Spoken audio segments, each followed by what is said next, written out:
Monsoon की बरसात घटने का असर खरीफ की खेती पर दिख रहा है।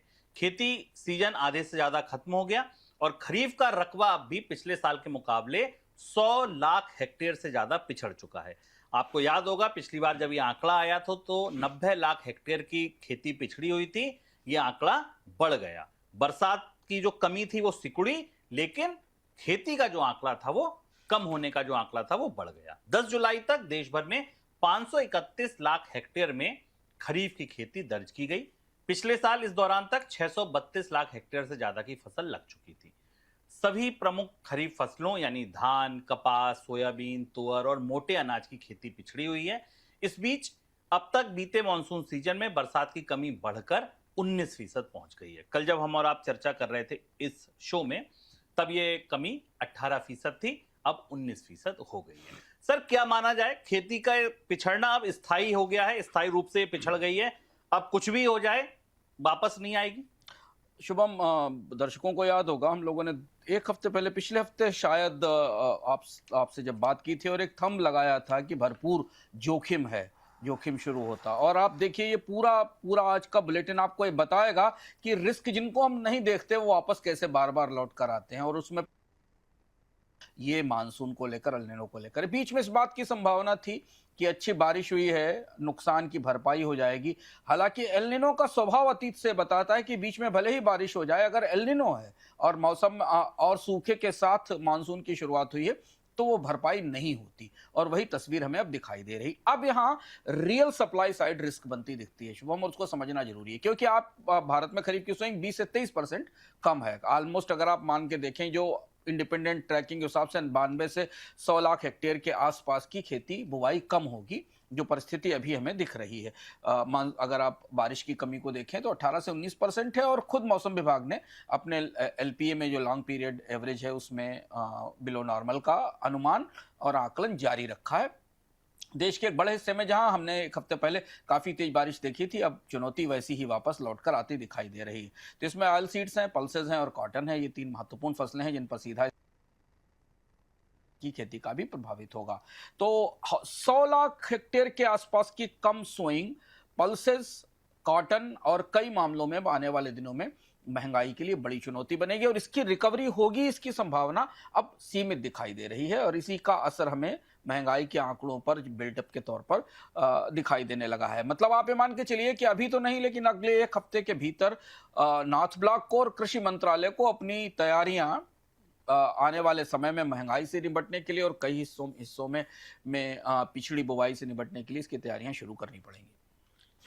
जून के दौरान देश में पाम तेल के इंपोर्ट में भारी गिरावट आई है। इंपोर्ट 14 महीने के निचले स्तर 4.87 लाख टन पर आ गया है, जो अप्रैल 2025 के बाद सबसे कम मासिक इंपोर्ट है। जून के दौरान क्रूड पाम ऑयल का इंपोर्ट तो 38% घटा है। पाम तेल का इंपोर्ट घटने की वजह से जून के दौरान कुल वनस्पति तेल के इंपोर्ट में 29% की गिरावट आई है। सर, वजह इस गिरावट की आयात में कमी की? जो तात्कालिक तौर पर सीपीओ में कमी हमें दिख रही, जो आंकड़े हमें बता रहे हैं कि जो पाम का डिस्काउंट है सोया के मुकाबले, सोया ऑयल के मुकाबले, उसमें जबरदस्त तेज गिरावट आई है। और उस वजह से पाम की परचेज में और इंपोर्ट में भी कमी आई। और इसका असर आपको ओवरऑल जो भारत का खाद्य तेल का आयात है इसमें दिखाई देता है। तो जो इसका फायदा क्या हुआ? इसका फायदा यह हुआ कि इस समय जो ग्लोबल लेवल के ऊपर ऑयल की प्राइसेस में बढ़ोतरी दिख रही है, खासतौर से खाद्य तेल की कीमतों में बढ़ोतरी दिख रही है, बायोडीजल के कारण पाम की कीमतों में बढ़ोतरी दिख रही है, उसका असर भारत पर थोड़ा सीमित हुआ, कम हुआ। इस आयात भी कम हुआ, डिस्काउंट भी कम हुआ और भारत की विदेशी मुद्रा पर भंडार से थोड़ी कम निकासी हुई, थोड़ा कम खर्च दिखाई दिया। लेकिन क्या भारत इंसुलेटेड रहेगा? ये जो बचाव है बना रहेगा, क्योंकि मानसून की स्थिति पर अभी हमने चर्चा की है। खाद्य तेल की कीमतें वापस लौटेंगी। बाजार में कीमतों पर शायद कोई फर्क नहीं पड़ा। अगर आप सामान्य उपभोक्ता है तो आपके लिए इस आंकड़े का क्या ही मतलब है कि भारत में खाद्य तेल का, पाम तेल का इंपोर्ट कम हुआ है या जो डिस्काउंट है सोया ऑयल की तुलना में उसमें कमी आई है, क्योंकि बाजार में तो खाने के तेल की कीमतें वहीं जस की तस हैं। चलिए, थोक महंगाई पढ़ते हैं। कच्चे तेल की वजह से थोक महंगाई में लगातार बढ़ोतरी जारी है। जून के दौरान थोक महंगाई दहाई के अंक के करीब पहुंच गई। दर 9.87% रही। इस साल जनवरी में ये दर 1.19% हुआ करती थी, लेकिन पश्चिम एशिया संकट की वजह से कच्चे तेल और नेचुरल गैस की कीमतों में हुई बढ़ोतरी ने थोक महंगाई दर को दहाई के करीब पहुंचा दिया। जून के दौरान फ्यूल और पावर सेगमेंट में थोक महंगाई 27% से ज्यादा बढ़ी है। सोमवार को सरकार ने जून के रिटेल महंगाई आंकड़े भी जारी किए थे। रिटेल महंगाई दर 4.38% है, जो 17 महीने का ऊपरी स्तर है और 17 महीने बाद आप ये मानिए कि ये आरबीआई का जो कंफर्ट लेवल है उसके ऊपर है। सर, थोक महंगाई दहाई के करीब पहुंचना और खुदरा भी अब उतनी कंफर्टेबल जोन में नहीं है, क्या लगता है आपको ये थोक महंगाई आगे ट्रेवल करके ट्रांसलेट होकर खुदरा महंगाई में भी पहुंचेगी? ऐसा समझिए कि थोक महंगाई ट्रक पर लद चुकी है, आप तक पहुंची नहीं है, ट्रांजिट में है। आमतौर पर थोक महंगाई के ट्रांजिट में 1 से 2 महीने लगते हैं। 10% के आसपास की डबल डिजिट की थोक इन्फ्लेशन और सीपीआई कंज्यूमर इन्फ्लेशन 4 से 4.5%, 4.5% के आसपास। ये फर्क अपने आप में बता देता है कि वो ट्रक पर तैयार है, वो डिलीवर होने वाली है। अब इसमें डिलीवर कौन सी महंगाई होगी? इसमें फ्यूल प्राइसेस में जो बढ़ोतरी हुई है उसका असर आपको खुदरा कीमतों पर धीमे धीमे दिखाई देगा, ट्रकों के माल भाड़े पर दिखाई देगा। बाकी जिन चीजों में कच्चे माल की कीमतों में बढ़ोतरी हुई है उन सब में उसका सबका असर दिखाई देगा।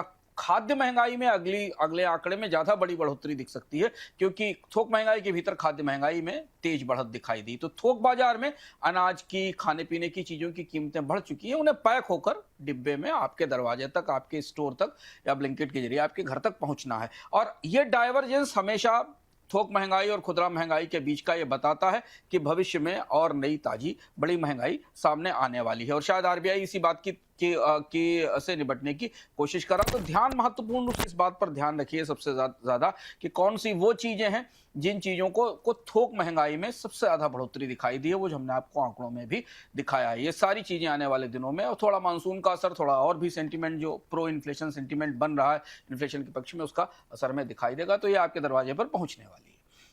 सर, इस बीच क्योंकि महंगाई का संदर्भ है तो अमेरिका की महंगाई का भी संदर्भ ले लेते हैं।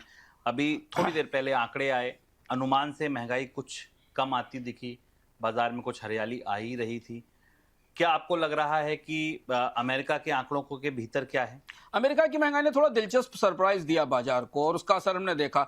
मई में इन्फ्लेशन 4.2% थी। अभी जब हम इस आपके पास शो में बैठे हुए हैं तो जो जून का आंकड़ा आया वो 3.9% का है। बाजार की एक्सपेक्टेशन ये थी कि जून की जो महंगाई है वो 4% के आसपास रहेगी, लेकिन उससे नीचे रही है, 3.9% रही। ये सीधा असर है क्रूड की कीमतों में कमी का, जो अभी की बढ़ोतरी से पहले हो चुकी थी। यानी जो कमी हमने देखी थी क्रूड की कीमतों में उस शांति समझौते के बाद, उस एमओयू के बाद जो हुआ था, और उसके बाद अचानक WTI की कीमतें भी तेजी से गिरी थी। क्रूड भी ब्रेंट की कीमत भी $70 के आसपास थी, WTI $70 से नीचे पहुंच गया था। उस असर से जून के महीने में के आखिरी हिस्से में कच्चे तेल की कीमतों में और गैसोलीन की कीमतें अमेरिका में कम होने से इस महंगाई में कमी दिखाई दी। तात्कालिक तौर पर हमने इसका असर देखा, सोने की कीमतें थोड़ी बढ़ती दिखी, थोड़ा उनमें बेहतर असर होता दिखाई दिया। डॉलर थोड़ा नरम पड़ता दिखाई दिया, क्योंकि अगर महंगाई का आंकड़ा, हालांकि महंगाई अभी भी 2% से ऊपर है, अगर आप फेडरल रिजर्व के का कंफर्ट लेवल माने तो वो 2% का, वहां से करीब 1.9% महंगाई अभी भी ऊपर बनी हुई है।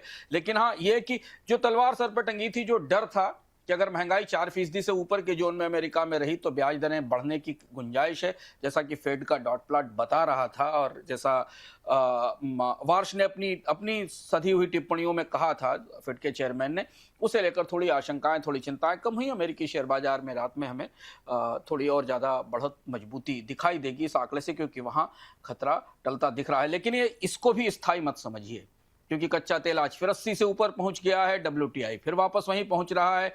कुछ नया और बड़ा हो रहा है इस बार खाड़ी में, जो पिछले युद्ध के दौरान नहीं देखा गया था। इस पर के बारे में हम आगे बात करेंगे। तो अमेरिका की ये महंगाई भी स्थायी नहीं है, कमी स्थायी नहीं है। वापस अमेरिका में महंगाई फिर 4% से ऊपर पहुंच सकती है, जो परिस्थितियां गल्फ में बनी हुई हैं, अगर वो बनी रहती हैं तो।